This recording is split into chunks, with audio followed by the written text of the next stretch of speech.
சாய்ராம், அனைவருக்கும் காலை வணக்கம். இந்த நாள் உங்களுக்கு சிறப்பாக அமைய என் வாழ்த்துக்கள்.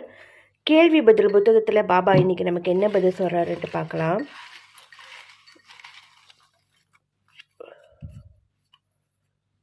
எழுநூற்றி 12 பாபாவின் பதில். சகோதரர் உங்களை நினைத்திருக்கிறார். அதன் உள்ளுணர்வை நீங்கள் உணர்ந்திருப்பீர்கள். நீங்கள் பிரயாணம் செய்வீர்கள். எண்ணிய காரியங்களில் தவறேதும் நேராமல் கவனமாய் இருங்கள் அப்படின்ட்டு பாபா சொல்லியிருக்கிறாரு. உங்களுடைய உடன் பிறப்புகள் அல்லது அண்ணன் தம்பி நினைக்கிறவங்க உங்களை நினச்சிக்கிட்டு இருப்பாங்களாம். அதன் உணர்வு உங்களுக்கு கண்டிப்பாக இருக்கும்னு சொல்லியிருக்காங்க. தூரத்தில் இருந்தால் கால் பண்ணி பேசுங்க, பேசாமல் மட்டும் இருக்காதீங்க. எந்த சண்டையாக இருந்தாலும் பரவாயில்ல, பேசுங்க. ஏதேனும் இடத்துக்கு பயணம் செய்வீங்கன்ட்டு பாபா சொல்லியிருக்காரு.